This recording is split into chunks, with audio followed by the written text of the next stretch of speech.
Olá, pessoal. Hoje nós vamos continuar a nossa aula de princípios, né, do condicionamento clássico. Nesse ponto da aula, após a gente poder observar como ocorre o condicionamento clássico desenvolvido pelo Watson, né, inclusive os princípios, né, que é um estímulo condicionado, que é um estímulo incondicionado, uma resposta condicionada, uma resposta incondicionada, nós vamos observar alguns fenômenos do condicionamento clássico, tá? Aqui tem uma listinha, né, na sequência de apresentação, né? Vamos trabalhar os fenômenos, então, da aquisição, extinção, generalização, discriminação, condicionamento de ordem superior, contra-condicionamento e dessensibilização. E depois nós vamos entrar em um outro ator chamado Watson. Desculpa, Watson, isso mesmo. Né, vamos entrar no Watson para a gente poder fechar esse primeiro bloco sobre o condicionamento clássico, certo? Então, o primeiro item, né, que a gente fala de aquisição, o nome é bastante intuitivo, né? Esse termo, né, esse fenômeno do condicionamento clássico, ele se refere ao surgimento de um novo comportamento, né? Que nesse caso, né, até a fase da matéria que nós estamos trabalhando, né, como não vimos outros autores ainda, a aquisição se refere à aquisição de um novo comportamento fruto da associação entre os estímulos, ou seja, né, o cachorro passar a salivar a partir do momento que ele escuta o som, isso é uma aquisição de novo comportamento, tá? E como nós já falamos, né, ela depende muito da contiguidade e do reforço. O segundo fenômeno do condicionamento clássico se chama extinção. É muito interessante que no linguajar popular, né, no uso coloquial da palavra, a gente usa a palavra extinção como eliminação, né, ou erradicar, né, por exemplo, extinção das espécies, quando essa espécie não existe mais. Mas no behaviorismo, né, a extinção ela está muito mais relacionada ao enfraquecimento de um comportamento do que a sua eliminação total,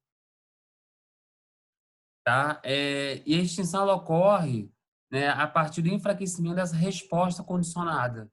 Ou seja, a gente fala que essa resposta foi condicionada, né, por exemplo, o cachorro salivar a partir do som, ela nunca vai ser completamente eliminada, ela pode ser enfraquecida até ser raramente vista, mas não totalmente eliminada, porque o comportamento pode ressurgir. E como é que ocorre, né, essa extinção? Ela ocorre na medida que nós apresentamos estímulo condicionado, tá? O som, por exemplo, sem repetidamente, né? Sem um estímulo incondicionado. Então, um erro aqui, falta o M. Sem um estímulo incondicionado. Nesse caso, do exemplo do cachorro Pavlov, é como se apresentasse o som, som, som, som, som, sem a comida, tá? Aqui está o exemplo, né, do condicionamento clássico que nós já vimos. A comida é um estímulo incondicionado, que produz uma resposta incondicionada, ou seja, são inatos. Se eu associo um estímulo incondicionado com um estímulo neutro, que é o som, tá? Aos poucos, esse som que era neutro passa a ser um estímulo condicionado e a salivação passa a ser uma resposta aprendida a esse estímulo aqui, ou seja, uma resposta condicionada. Na extinção, nós vamos apresentar a sineta repetidas vezes até que, né, sem a comida, a tendência da resposta condicionada ela é enfraquecer. Como mostra aqui, né, essa charge, né? Eu sei que a comida não tem mais comida, a comida não vai vir mais, mesmo que apresente o som, o cachorro agora já reaprendeu. A gente fala que a extinção ela é quase que um novo aprendizado. E o cachorro, após aprender que o som está associado à comida, agora, né, na medida que apresenta a comida sem o som, o seu estímulo incondicionado, sem estímulo condicionado, o cachorro tem um novo aprendizado e que esse estímulo condicionado não está mais associado, tá, ao incondicionado.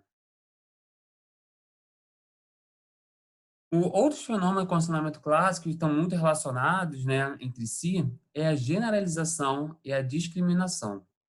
A generalização implica em produzir a mesma resposta ou resposta similar quando apresentado qualquer estímulo relacionado ao estímulo condicionado, né? E nesse caso, vão ocorrer novas associações entre estímulos que são fisicamente diferentes, mas que apresentam alguma característica em comum.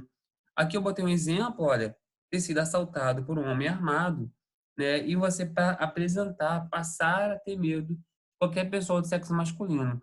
Não vai ser exatamente aquele mesmo homem, mas a figura, né, compartilha traços em comuns, né, da presença masculina, da figura masculina, pode produzir em você medo, né, ou situação de mal-estar, né, ou situações, né, de taquicardia frente a figuras masculinas, mesmo que essas outras figuras não sejam um estímulo condicionado, não seja uma pessoa que de fato te assaltou. Essa figura aqui, ela ilustra também o princípio da generalização. Vamos supor que a pessoa, né, uma criança, ela foi bicada por uma galinha e passou a ter medo dela. Medo de galinha por conta, né, dessa situação que ela passou. Ela pode, a partir do momento que ela tem medo da galinha, ela desenvolver fobia para outros elementos, outras aves, como aqui, pombos, passarinho, pato, né, entre outras coisas, por compartilhar alguns traços próximos, né, como o bico, o formato das pernas, ter pena. Ou seja, né, na generalização respondente, como estamos falando, estímulos parecidos fisicamente com o estímulo previamente condicionado podem passar a eliciar a resposta condicionada. Né? Veja que todas as aves, apesar de diferentes, possuem várias semelhanças físicas. E o que é interessante é que, apesar de você poder responder de uma certa forma a outros estímulos que compartilham alguma semelhança física com o estímulo condicionado, a intensidade, ou seja, a magnitude dessa resposta não vai ser a mesma para esses estímulos que foram associados. Aqui tem um exemplo, né? Vamos supor que a pessoa, né, foi condicionada, né, foi mordida por um tipo de cachorro, né? E sempre que ela vê esse cachorro, ela tem uma fobia, tem um medo muito grande. Quando ela vê um outro cachorro, ela vai generalizar. Ela vai também apresentar medo, pânico, mas vai ser uma intensidade um pouco menor do que do cachorro que mordeu, ou da raça que mordeu ela. E se ela vê um filhote de cachorro, ela pode apresentar um certo desconforto, mas vai ser, de uma certa forma, bastante diferente, em termos de intensidade, do estímulo principal. Então, nós temos aquilo que nós chamamos de gradiente da generalização. Conforme, né, você vai se afastando do estímulo que foi condicionado, você vai diminuindo a magnitude do medo, a magnitude da resposta que foi condicionada.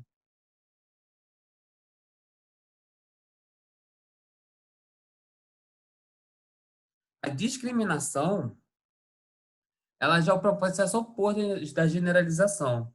E aqui, como está escrito, né, o oposto envolve dar respostas diferentes a estímulos diferentes. Ou seja, várias pessoas reunidas no local onde toca música, né, e você não dançar, outra ou reconhecer diferentes tipos de música, de conseguir discriminar que cada estímulo tem sua própria natureza e devemos apresentar respostas diferentes a esses estímulos. Um outro fenômeno bastante estudado no condicionamento clássico é o contracondicionamento. Então, o nome é bem sugestivo, né? Contracondicionar.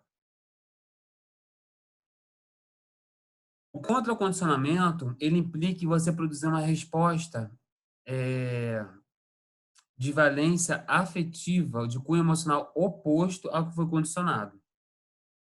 Por exemplo, se eu condiciono, né, com uma situação de prazer, certo estímulo, e ele me produz bem-estar, esse estímulo foi condicionado, o contracondicionamento ele tem a função de produzir uma valência emocional oposta, produzir mal-estar, desconforto ou medo.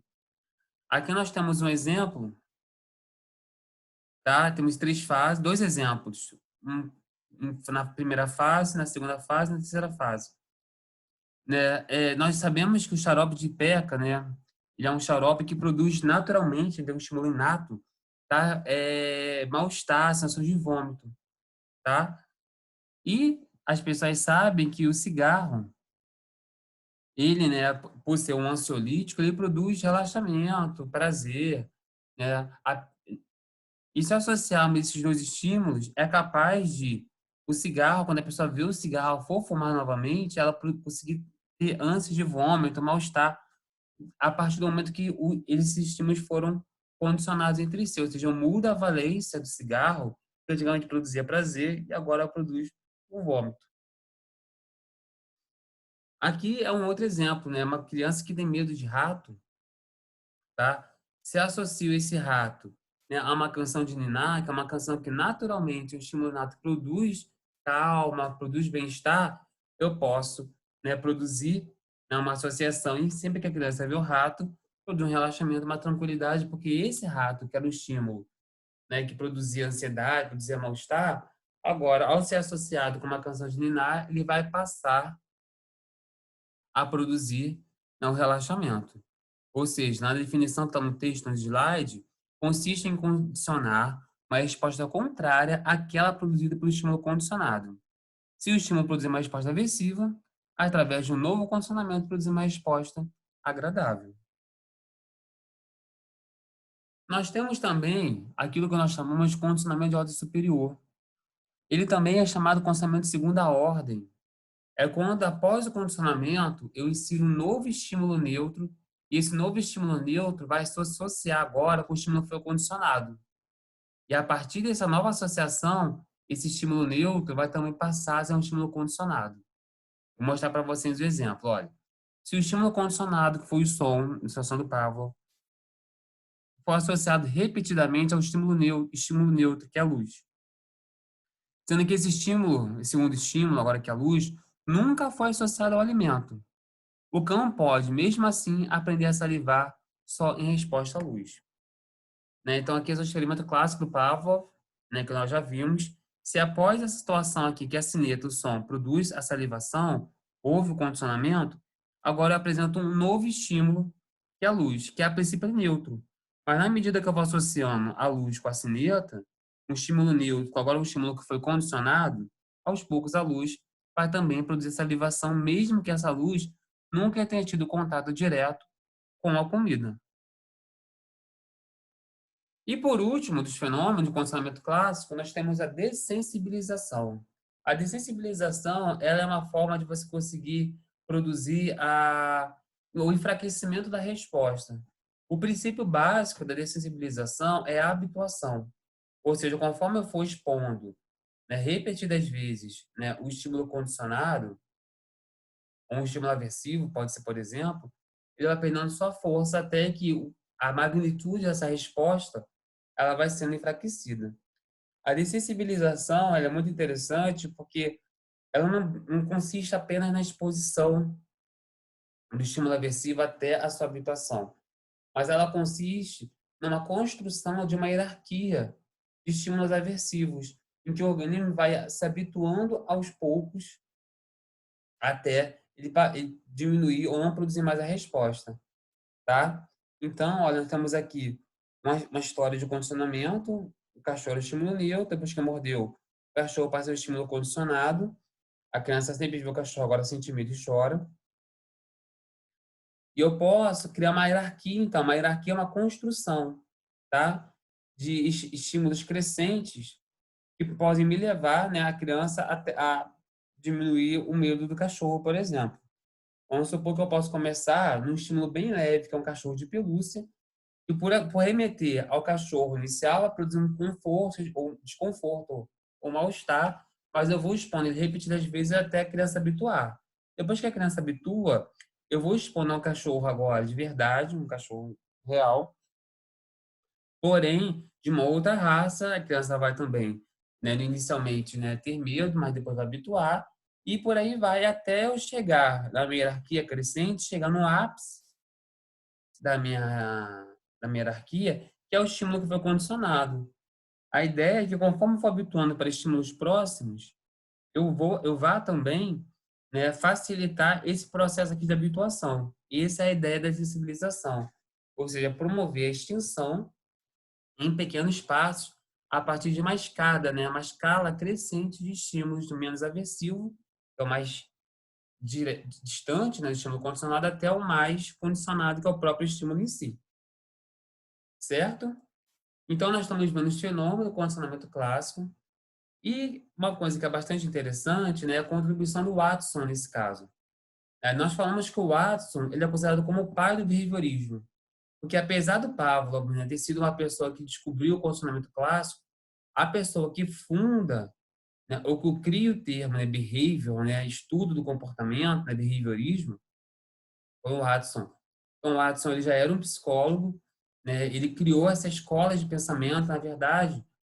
E o Watson ele criou o behaviorismo como uma forma, né, um método de estudar comportamento humano, um método que poderia nos ajudar a tentar investigar o comportamento humano sem recorrer a explicações mentalistas, trazendo a ideia de que se a psicologia quisesse tornar uma ciência, seria preciso que ela seja objetiva, se preocupe com aquilo que é concreto e não apenas com aspectos mentais, tais como pensamentos e emoções. Ou seja, ele trouxe para a psicologia um método de investigação do ser humano que não precisava mais recorrer a elementos, né, metafísicos, né, ou elementos mais mentalistas que nós não temos acesso direto. Então, ele sugere, né, que para a psicologia se tornar uma ciência, tem um método mais adequado, mais confiável, seria interessante analisar o comportamento, porque ele pode ser visto, observado e mensurado de maneira mais clara. Então, nesse caso, né, ele chama que foi criado o behaviorismo metodológico como um método, né, uma forma de investigar o ser humano. Ele critica o mentalismo e o método introspectivo, então, né, por não trazerem, né, não poderem fornecer à psicologia métodos seguros e confiáveis para entender o ser humano. Ele resgata, né, o Watson, a visão empirista, né, de contato com a realidade, a observação, o contato, na experimentação, a principal forma de investigar o ser humano, trazendo a ideia de que o objeto de estudo da psicologia é o comportamento observável e sua relação com o ambiente. E o principal método dele de trabalho foi a observação e a experimentação. Então, ele sugere, né, evitar, né, a autoobservação, a introspecção, aspectos mais mental, tá? Então, a experiência subjetiva, ela deixa de ter lugar na ciência para ter um espaço, e a ciência para ser ocupada por métodos mais objetivos, mais concretos, que podem ser observados, mensurados, que é o comportamento. Então, para ele, o behaviorismo, né, seria um estudo científico do comportamento humano. Seu objetivo é oferecer condições para poder prever e controlar o comportamento. Então, dado o estímulo, posso prever a resposta e, dada a resposta, posso imaginar qual o estímulo que deflagrou essa resposta ao comportamento. E para o Watson, então, os princípios do condicionamento respondente, né, o condicionamento clássico, como pode ser chamado, podem ser aplicados a inúmeras situações para explicar o nosso agir. Principalmente podem ser aplicados para explicar nossas reações emocionais. Reações de medo, amor, ódio e assim por diante podem quase sempre ter ligações com experiências prévias, em que os estímulos neutros foram associados a estímulos produtores, né, estímulos inatos que produzem certas emoções.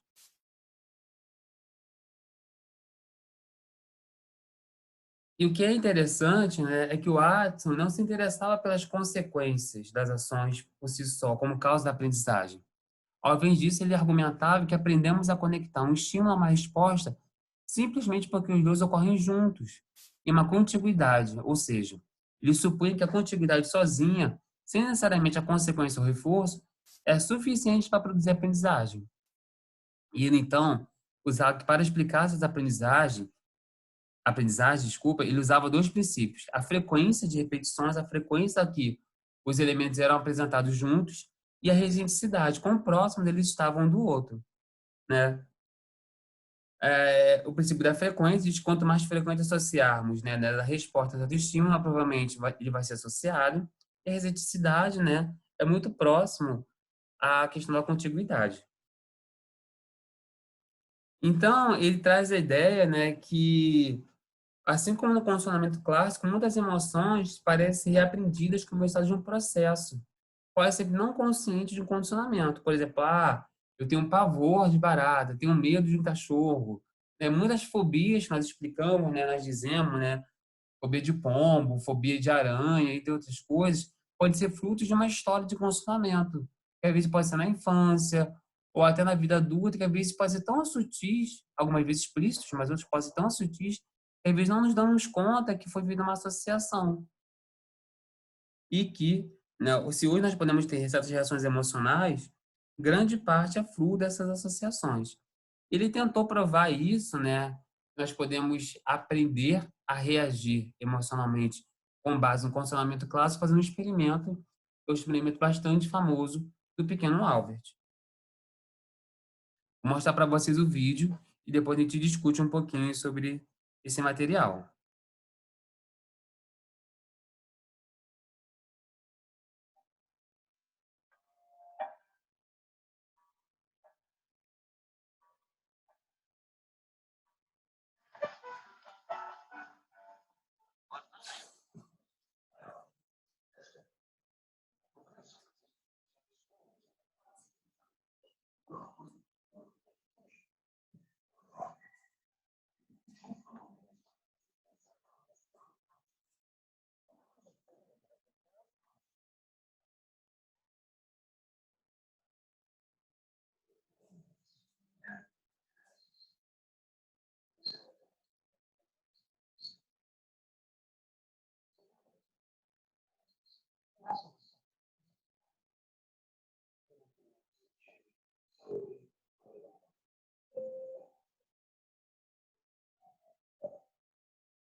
Então, nós podemos observar, né, que esse experimento do Pavlov, desculpa, do Watson, ele foi bastante famoso, né, na época, tinha um contexto sociocultural, né, e ele trazia uma ideia, né, de que é possível, né, desenvolver, né, ou testar experimentalmente o desenvolvimento de certas emoções, né, a partir desse experimento Pequeno Albert.